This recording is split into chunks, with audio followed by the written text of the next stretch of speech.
নমস্কাৰ বন্ধুসকল, স্বাগতম জনাইছোঁ আপোনালোকক ড্ৰিম ট্ৰেডাৰ্ছ কাটাৰ আন এটা ইউটিউব ভিডিঅ'লৈ, য'ত আমি মাৰ্কেট এনালাইচিছ কৰিম নিফটি 50 আৰু নিফটি বেংকত শুকুৰবাৰৰ কাৰণে। চ' নিফটি বেংকত আমি প্ৰথমতে চাই লওঁ, তাৰপিছত আমি নিফটি 50ত যাম। ত' নিফটি বেংকত আপোনালোকে যদি চাই, আজি এটা গেপ আপ খুলিছিলে মাৰ্কেটটো। গেপ আপ কি ৰিজনৰ কাৰণে খুলিছিলে? এইটো আছিলে এটা গ্ল'বেল এটা নিউজ আছিলে, যোনটো আমি ফেড ডিচিজন বুলি কওঁ। সেই ফেডৰ নিউজটোৰ কাৰণে মাৰ্কেটে আজি গেপ আপ খুলিছিলে, আৰু গেপ আপটো যিমানে যি নহওক মাৰ্কেটে ট্ৰাই কৰিছিলে ফাৰ্ষ্ট হাফটো। যদি আমি সৰু টাইম ফ্ৰেমত চাওঁ, তেতিয়াহ'লে আপোনালোকে এটা বস্তু দেখা পাব যে এই যোনটো লেভেল আছিলে, মই যোনটো আপোনালোকক কৈছিলোঁ এই পইণ্টটোত, এইখিনি পইণ্টত মাৰ্কেটে কি কৰিছিলে, মই নিজেও ইয়াতে এটা ট্ৰেড প্লেন কৰিছিলোঁ, আৰু ইয়াতে ভাল এটা মোমেণ্টাম দিলে মাৰ্কেটে। কিন্তু মাৰ্কেটে এই মোমেণ্টামটো যোনটো আমি ভাবিছিলোঁ যে ডাঙৰ মোমেণ্টাম এটা হ'ব পাৰে, বিকজ বহুত দিনৰ পৰা কি কৰিছে মাৰ্কেটে, এই 15 তাৰিখৰ পৰা মাৰ্কেটটো ইয়াতেই ঘূৰি আছে, হয়নে? তলৰ ফালে যায় মাৰ্কেটটো, চববাৰে তলৰ ফালে গৈ পেলাইও মাৰ্কেটটোৱে কি কৰিছে, এভৰি টাইম ইয়াতে ৰিজেকশ্যন পাই পেলাই ওপৰলৈ আহি যায়। ত' সেইটোৰ কাৰণে ইয়াতে এটা এক্সপেক্টেশ্যন আছিলে যে এই লেভেলটো যেতিয়া উলিয়াব মাৰ্কেটে, এই লেভেলটো উলিওৱাৰ পিছত এটা ভাল মোমেণ্টাম, মানে এটলিষ্ট নেক্সট যোনটো ৰেজিষ্টেঞ্চ আছে, এই ৰেজিষ্টেঞ্চটো বা এই ৰেজিষ্টেঞ্চটোলৈকে এটা মোমেণ্টাম আমি এক্সপেক্ট কৰি আছিলোঁ। কিন্তু মাৰ্কেটত এতিয়া কি হৈছে, একচুৱেলি এনেকুৱা যে বস্তুটো আমি দেখা পাই আছোঁ যে মাৰ্কেটত ফল আহে, ফল আহি পেলাই ডাইৰেক্টলি কি হয়, ইয়াতে ৰিজেকশ্যন আহি যায়, মানে আপচাইডে গুচি যায়। ফল আহিছে, কিন্তু মানে তাৰপিছত এটা ফ্ৰী ফল হোৱা নাই। ইয়াতে কি হৈছে, অলপ ফল হৈ পেলাই ছাপৰ্ট য'তে পাইছে মাৰ্কেটে, তাৰ পৰাই ইয়াতে ঘূৰি আছে। ছেইম বস্তু আজিও আমি দেখা পালোঁ যে এটা পইণ্টলৈকে মাৰ্কেটে গ'ল, কিন্তু ওপৰতো মাৰ্কেটৰ তাতে ইয়াতে চেলিং আমি দেখা পালোঁ ওপৰৰ পৰা। ত' আল্টিমেটলি মাৰ্কেটটো কি হৈ গৈছে, এইটো ৰিজন কি হয় এইটো হোৱাৰ, এইটো হৈছে ইলেকশ্যনৰ কাৰণে। ইলেকশ্যন চিন্স বহুত মানে নিয়াৰ আছে, সেইটো ৰিজনৰ কাৰণে কি হৈছে, মাৰ্কেটটো এতিয়া আমি দেখা পাই আছোঁ যে এটা ছিংগল ট্ৰেণ্ড এটা ল'ব পৰা নাই। মানে সেই ট্ৰেণ্ডটো ল'ব নোৱাৰা ৰিজনটোৱে সেইটো হ'ল যে ইলেকশ্যনছ যিহেতু আছে, সেইটো কাৰণে মাৰ্কেটে অলপ এনেকুৱা টাইপৰ ভলেটিলিটি আমাক দেখাই আছে, ঠিক আছে? ত' সেইকাৰণে এই ট্ৰেডছবিলাক যেতিয়া আপোনালোকে লয়, যেনেকৈ আজি এই ট্ৰেডটোৱে ইয়াতে প্ৰথমতে 915 ইয়াতে আমাক এটা ইণ্ডিকেশ্যন দি দিছে, আৰু তাৰ পৰা এটলিষ্ট আমি চাব পাৰোঁ যে 200 পইণ্টৰ এটলিষ্ট মোমেণ্টাম ইয়াৰ পৰা দিছে। এইখিনিৰ পৰা যদি চাওঁ আমি 200 পইণ্টৰ মোমেণ্টাম দিছে, কিন্তু ইয়াতে যেতিয়া ইমানখিনি মাৰ্কেটে কনচলিডেশ্যন কৰিছে, ইয়াৰ এক্সপেক্টেশ্যন যোনটো প্ৰফিটৰ থাকে এইটো ডাঙৰ থাকে, হয়নে? নেক্সট ৰেজিষ্টেঞ্চটোলৈকে এটলিষ্ট থাকে, কিন্তু মাৰ্কেটে সেইখিনি দিব পৰা নাই। স্কেলপাৰ্ছৰ কাৰণে ভাল হৈছে, বাট ডাঙৰ ট্ৰেণ্ডৰ কাৰণে ইয়াতে অলপমান ডিফিকাল্টি হৈ আছে, ঠিক আছে? তাৰপিছত চাওক গোটেই দিনটো মাৰ্কেটটো ইয়াতে চাইডৱেজ হৈ গ'ল। তো এনেকুৱা টাইপৰ মোমেণ্টাম কেতিয়ালৈকে পাব আপোনালোকে, ইলেকশ্যনলৈকে এনেকুৱা টাইপৰ মোমেণ্টাম হোৱাৰ মানে এক্সপেক্টেশ্যন আছে, কিন্তু মাজতে এদিন দুদিন ট্ৰেণ্ডো পাব পাৰে, কিন্তু মষ্টলি এনেকুৱা টাইপৰ ভলেটিলিটিয়ে আমি পাম ইলেকশ্যনৰ, ঠিক আছে? তো নেক্সট আমি কাইলৈৰ কাৰণে কেনেকৈ প্লেন কৰিম? কাইলৈৰ কাৰণে যদি আমি প্লেন কৰোঁ, তেনেহ'লে 1 ডে টাইম ফ্ৰেমত চাওক। এটা বস্তু মই আগতে আপোনালোকক কৈছিলোঁ যে এটা পেটাৰ্ণ যোনটো মই আপোনালোকক কৈছিলোঁ, সেই পেটাৰ্ণটো আণ্ডাৰতে কিন্তু এতিয়াও মাৰ্কেটটো আছে, ঠিক আছে? এতিয়াও এই পেটাৰ্ণটো আণ্ডাৰত যদি আপোনালোকে চাই, এই পেটাৰ্ণটো আণ্ডাৰতে মাৰ্কেটটোৱে আছে এতিয়াও, এই পেটাৰ্ণটোৰ পৰা ওলাই যোৱা নাই এতিয়াও। তো ইয়াতে দুটা এক্সপেক্টেশ্যন আছিলে, কি মই আপোনালোকক কৈছিলোঁ যে ইয়াতে যদি এই ট্ৰেণ্ড লাইনটো যদি ক্লজিং কৰি পেলাই যদি ব্ৰেক কৰি দিলে 1 ডে টাইম ফ্ৰেমত, তেতিয়াহ'লে আমি এই লেভেলটোলৈকে এটা ফল দেখিলোঁ, হয়নে? কিন্তু এভৰি টাইম ইয়াতে কি হৈ আছে দেখিছেনে, এই যোনটো উইক আছে, এনেকুৱা টাইপৰ উইকবিলাক মাৰ্কেটে বনাই আছে এই ছাপৰ্ট লেভেলটো, ঠিক আছে? তো ইয়াতে আমি কি এক্সপেক্টেশ্যন কৰিব পাৰোঁ? এক্সপেক্টেশ্যনটো থাকিব কি ইয়াৰলৈকে আকৌ টাৰ্গেট দিয়ে, হয়নে? বিকজ এই পেটাৰ্ণটোতো এনেকুৱাই হৈ আছে, এই পেটাৰ্ণটোলৈ তললৈ আহে, আকৌ পেটাৰ্ণটোলৈ ওপৰলৈ যায়, আকৌ পেটাৰ্ণটো যেতিয়া ছাপৰ্টত আহে আকৌ ছাপৰ্টৰ পৰা বাউন্স কৰে। এতিয়া আমি ছাপৰ্টৰ পৰা দেখিছোঁ আকৌ বাউন্স কৰিব ট্ৰাই কৰি আছে, ঠিক আছে? তো এক্সপেক্টেশ্যনটো আমাৰ এনেকুৱা হ'ব লাগে কি যেতিয়ালৈকে পেটাৰ্ণটো ব্ৰেক হোৱা নাই, তেতিয়ালৈকে পেটাৰ্ণটোৰ মতে মাৰ্কেটটো চলিব, ঠিক আছে? তো এতিয়া আমি চাওঁ যে কাইলৈৰ কাৰণে আমি কেনেকৈ প্লেন কৰিম। কাইলৈৰ কাৰণে যদি আপোনালোকে লেভেলছ চাই, তেতিয়াহ'লে এই লেভেলটো আজি যোনটো ৰখিলে মাৰ্কেট, এই লেভেলটোত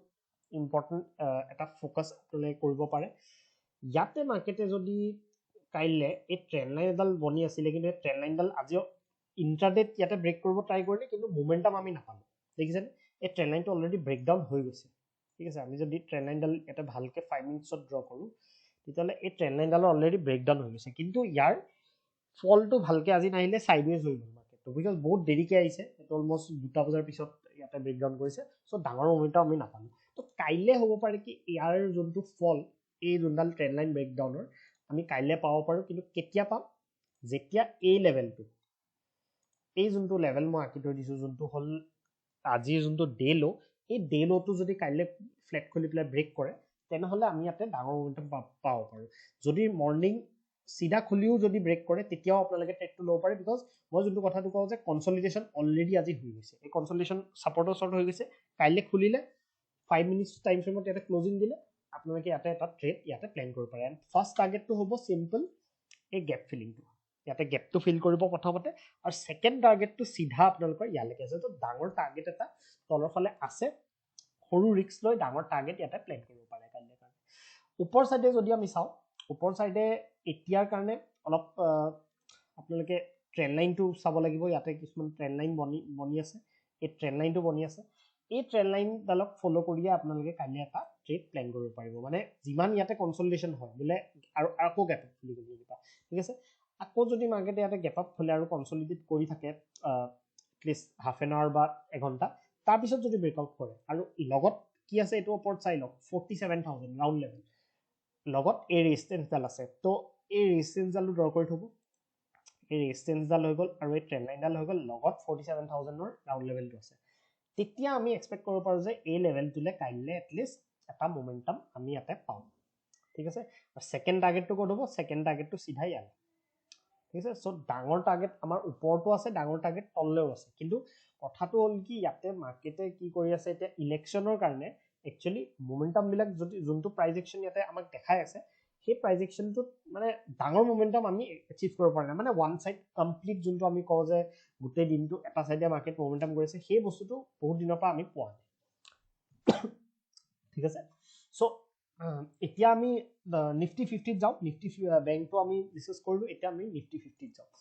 তো নিফটি 50 যদি আমি চাও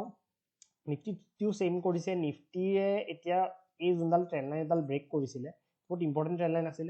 ৰিটেস্ট লৈছে তাৰ পিছত এটা টাৰ্গেট অলপ দিলে কিন্তু এতিয়া ই আকৌ ইয়াতে সাপোৰ্ট লোৱা টাইপ ইয়াতে আমাক দেখাই আছে আজি গ্যাপ আপ খুলিছিলে নিউজৰ কাৰণে ফেডৰ যোনটো নিউজ আছিল তাৰ পিছত ইয়াতে সাস্টেইন কৰিছে ইয়াতে এটা ট্ৰেড মই আপোনালোকক টেলিগ্ৰামত দিছিলো টেলিগ্ৰামত যোনে এড হৈ আছে এটি গম পাব যে ইয়াতে এটা ডাবল টপ বনি আছিল দে সো এই ডাবল টপটো ব্ৰেকডাউন হোৱাৰ পিছত চাও এটা ভাল মোমেন্টাম আমি ইয়াতে পাইছো ঠিক আছে তো এনেকুৱা টাইপৰ ট্ৰেড বিলাক যোনবিলাক মানে প্যাটাৰ্নছৰ বেসিছত হয় এইবিলাক আপোনালোকে সদায় ইউজ কৰিব লাগে ৰেন্ডমলি ট্ৰেড কৰিলে কি হয় ৰেন্ডমলি ট্ৰেড কৰিলে আপোনাৰ তাত ৰিজন নাথাকে যদি আপোনালোকে লছ কৰে তেতিয়া আপোনালোকৰ তাত হাতত এটো নাথাকে যে আপোনালোকে কিয় লছ কৰিলে ইয়াতে যদি আপোনালোকে লছও কৰে এই পইণ্টটো মানে এই প্যাটাৰ্নটো তেতিয়া আপোনালোকৰ তাত আপুনি গম পাব যে কোনটো বেসিছত আপুনি সেই প্যাটাৰ্নটো ইউজ কৰিব লাগে বা ইউজ কৰিব নালাগে ঠিক আছে তো কাইলে কাৰণে আমি যদি প্ল্যান কৰো ইয়াতে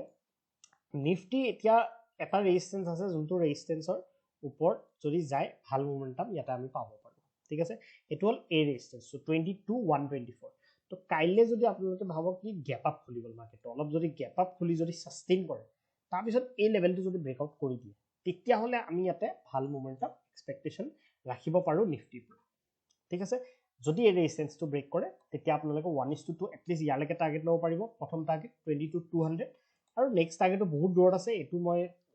ইয়াতে মেটাৰ কৰিব কি কিমান কনসলিডেশন হৈছে যদি সিধা সিধি ব্ৰেক কৰি আছে সিধা সিধি মাৰ্কেট গৈ আছে তেনেহলে হ'ব পাৰে কি এটো টাৰ্গেট আপোনালোকে লব পাৰিব সেকেন্ড টাৰ্গেটটো কাইলে নাহিব ঠিক আছে কিন্তু যদি ফাৰ্স্ট হাফত যদি ভাল কনসলিডেশন হৈ গৈছে তাৰ পিছত যদি ব্ৰেকআউট দিছে তেনেহলে আপোনালোকে হেতু টাৰ্গেটটো এচিভ কৰাৰ চান্স কাইলে থাকিব পাৰে এটা তলৰ ফালে যদি আমি চাও তেতিয়াহলে এডল ট্ৰেন্ড লাইন বনি আছে ইয়াতে এই ট্ৰেন্ড লাইন ডাল আজি যেনেকৈ বেনিফিট ব্ৰেক হৈছে এডল ব্ৰেক হোৱা তো কাইলে আমাৰ এটো এটা প্যাটাৰ্ন অলৰেডি মানে এটা সেটআপ আমাৰ ইয়াতে বনি গৈছে তো মাৰ্কেটটো সিম্পল ফ্ল্যাট খুলিব দিয়ক এই লেভেলটো ব্ৰেকডাউন কৰিব দিয়ক তেতিয়া আমি তলৰ ফালে টাৰ্গেট এটলিষ্ট এই গ্যাপ ফিলিংটো আমি টাৰ্গেটটো ইয়াতে পাম ঠিক আছে গ্যাপটোৰ এটলিষ্ট আমি টাৰ্গেট ইয়াতে পাম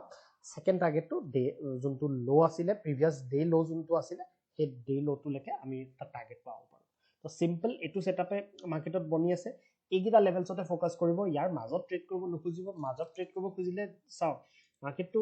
ইলেকশ্যন যিহেতু আছে, মই কৈছোৱে বাৰপতি যে ইলেকশ্যনছ থকাৰ কাৰণে এনেকুৱা টাইপৰ মানে ব্ৰুটেল কিছুমান মমেণ্টাম আপোনালোকে পাব পাৰে। তো আপোনালোকৰ লাগিব পাৰে যেনেকৈ চাওক ৰাতিপুৱা ইয়াতে কি লাগি আছিলে, ৰাতিপুৱা যদি মই নিফটিটো চাওঁ বহুত ভালকৈ ইয়াতে কনচলিডেট ইয়াতে মাজত কৰিলে কনচলিডেশ্যন কৰি ইয়াতে ভাল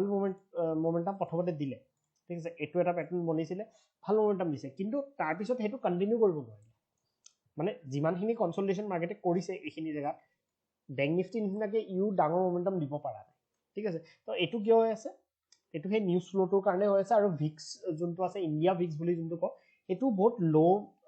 এতিয়া হৈ গৈছে। তো ল' হ'লে কি হয় মানে বহুত কথা তাতে আহিছে, সেইটো নিউজৰ কাৰণে হয়। এণ্ড নিউজ থাকিলে আমি এনেকুৱা টাইপৰ মমেণ্টামবিলাক অলপ কমি যায় কেতিয়াবা। মানে ইণ্টাৰডেতে কি হয় ডাঙৰ ডাঙৰ ভলেটিলিটি আমি দেখা পাওঁ, কিন্তু ছিংগল ট্ৰেণ্ড পাবলৈ আমাৰ টান হৈছে, ঠিক আছে। তো এইখিনিতে মই ভিডিঅ'টো সামৰিছোঁ আজিৰ কাৰণে। কিবা যদি ডাউটছ থাকে আপোনালোকৰ জনাব আমাক ইউটিউব কমেণ্টত, বা আমাৰ যোনটো হোৱাটছএপ নাম্বাৰ আছে সেই হোৱাটছএপ নাম্বাৰটোতো আমাক আপোনালোকে মেছেজ কৰিব পাৰে। Thank U.